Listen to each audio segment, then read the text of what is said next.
Hello, everyone. Hi, I'm LazyDude99, and I'm here for another review brought to you. Now, if you haven't heard by now, I have been inducted into a contest on YouTube, and my last challenge that I faced was to review something that I didn't like, but review it objectively. So I picked something, but then I changed my mind. I must have changed my mind about 3 times doing this, until I eventually decided on the Invincible Iron Man animated movie. But before that, I had already written out this entire review, but it wasn't much of a normal review. It was more of like a Linkara Nostalgia Critic style of reviewing something, you know, saying the entire story. So I decided to not do that and just to go with the other review. However, I still wanted to do this. So come with me and let's dive into Batman Superman number 64. 3.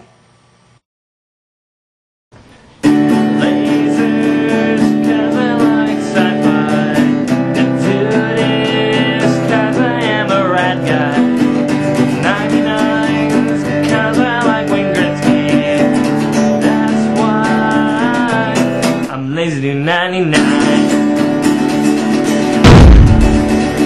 It's LazyDude time and we're gonna do a review.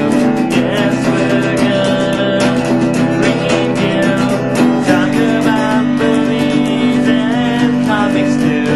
Let's all go watch the review. I am a Batman fan, and I'm a Canadian man.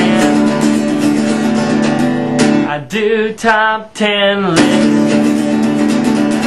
and I eat ketchup chips.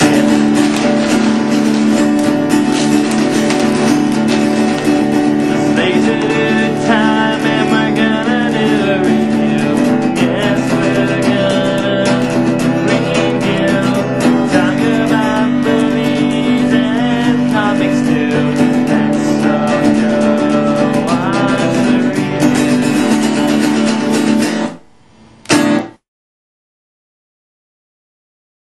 So today we're going to go into Superman Batman number 63. So let me just say right off the bat that I enjoy the Superman Batman books. I love how they compare and contrast the two world's most iconic superheroes, and they show their differences and similarities. However, in this we get a mess of a tale that's not good. I mean, it's bland, silly, and just all around doesn't make any sense. So we get our cover with Grodd literally taking a bite out of the cover. I mean, my first reaction to this is, why is Grodd on the cover? I mean, he's a Flash villain. Why is he in a Superman Batman book? However, to be fair, you know, Grodd's an evil genius. Why should Flash get dibs every time? So our story starts out with Batman saying how Grodd has taken over the world and Batman is the only free mind left.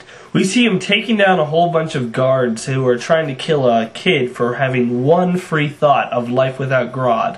When I first saw this in the preview comic on DC Comics Online, I thought, oh man, this is awesome. I get to see Batman take down a gorilla. So Batman explains how Grodd has laced the entire Earth with a artificial kryptonite that he has made. Just a little comic book history for you. And there is a comic book before this called Search for Kryptonite, where Batman and Superman gathered up all the kryptonite on Earth and decided to throw it into the sun.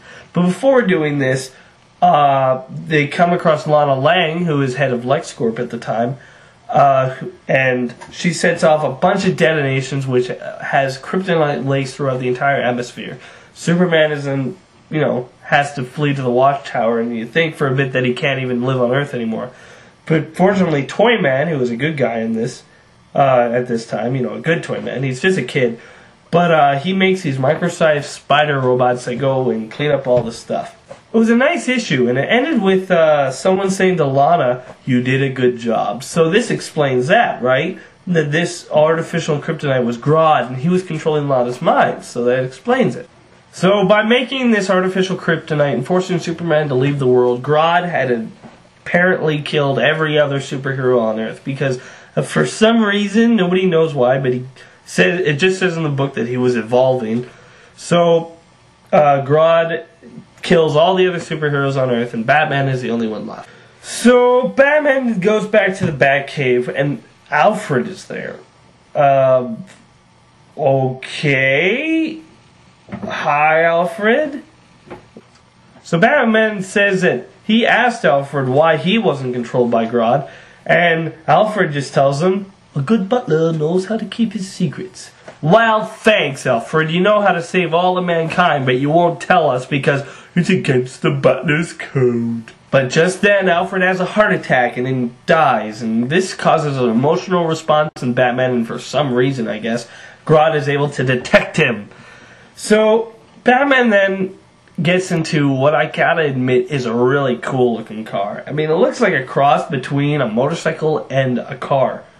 Anyway, though, he is apparently captured and brought not only before Grodd, but we also see Lex Luthor and the Joker. Why? Why are they there? It's because the writer wants to show that Grodd is a menacing villain. So he puts him in the presence and in control of two much better villains than he is. So we find out that Grodd says that he isn't in control of Joker's mind at all. That he keeps him around for entertainment. Okay, two things. One, why hasn't Joker killed you yet? And two, why is Joker acting like Jeff Loeb's Scarecrow? Bat's back. Bat batter cake, beat him down, eat him up. Dude, what the heck? So Grodd gets a crowd and decides to kill Batman in front of everyone's presence. Why? I don't know. I mean, since he's in control of their minds, doesn't it make it so he's like talking to himself? Anyway, Grodd really asks if he thought he could inspire these people by his heroics. Batman says, inspire? No, I don't inspire. He does. So Superman returns, trademark. And apparently since Grodd's kryptonite was artificial, Batman can make an antidote to it. So Batman and Superman start fighting Grodd. And the crowd starts seeing Superman's symbol, and for some reason this gives them controls of their own minds back. What sense does that make? And why Superman's symbol? That makes no sense whatsoever. Anyway, so whatever, we'll go with it. But so the crowd starts attacking the guards. Well, if the guards start seeing Superman's symbol too, wouldn't that give them back control as well? That doesn't make any sense either. Anyway, they defeat Grodd, they shake hands, and then we get the real kick in the pants. It was all a simulation. This is bull. Bull! Seriously, this is an insult to the reader's intelligence. It's worse than it was all a dream. I mean, think about this, guys. It was all a simulation? It doesn't make any sense. Batman made it a simulation?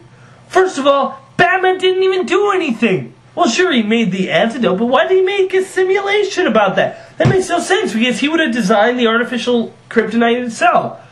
And he doesn't even save the day. It's Superman's symbol that does it. So why would he make a simulation about something that he doesn't overcome it in the end? Secondly, why is Alfred there? If Batman made this a realistic simulation, he would have been all by himself. Because just putting Alfred in there makes absolutely no sense. Thirdly, why is it just Superman? I mean, there are so many other options of people that they could get to help him other than Superman. What about the Green Lantern Corps? If Superman was off Earth, he could have got the Green Lantern Corps to help him. What about the New Gods? There are so many different options other than Superman. Why did Batman just let the world go to hell? Makes no sense. Fourthly, why couldn't Batman or get Toyman to get rid of the kryptonite just like before? I mean, or why couldn't Batman do it himself? That makes no sense. Why did he have to figure out a different way? It worked last time with real kryptonite. Why shouldn't it be different with artificial kryptonite? And last of all, if all this didn't happen, who the heck was in the other room watching Lana telling her that she did a good job when she hit the button or whatever? Who was it? Makes no stinking sense! book fails on a lot of things. Like in the other Superman Batman books, you get to see things from both Superman and Batman's point of view. So you get to see how they feel about certain situations, and it's good to contrast and compare the characters' feelings and attitudes. In this, you just get to see from Batman's point of view for most of it, and then you get a little bit of Superman at the end. A little. I will say that there are some alright art in this. There's some alright scenes. Oh, and also this book has a preview of Superman's Secret Origins, so that's kind of good. I like this idea. It's just that it could have been told way better. It doesn't make any sense. They could have just made this a what-if story.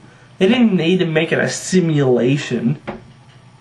They could have just made it like another universe story. This just reminds me of an idea that you think of, and it sounds cool, but the execution of it turns out into an uninteresting mess. I mean, I guess that's all I have to say. Oh, well, wait, one more thing. Why is Alfred in the simulation different from the Alfred in the real world? I mean, take a look at both of them. Those are two completely different people. Was Batman afraid his butler would sue him? Jeez, this writer makes Alfred look like a dick. Anyway, I don't know.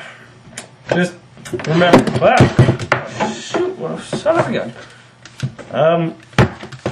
I'm Lazy99, and if I don't like it, it's not worth it. See you around, guys.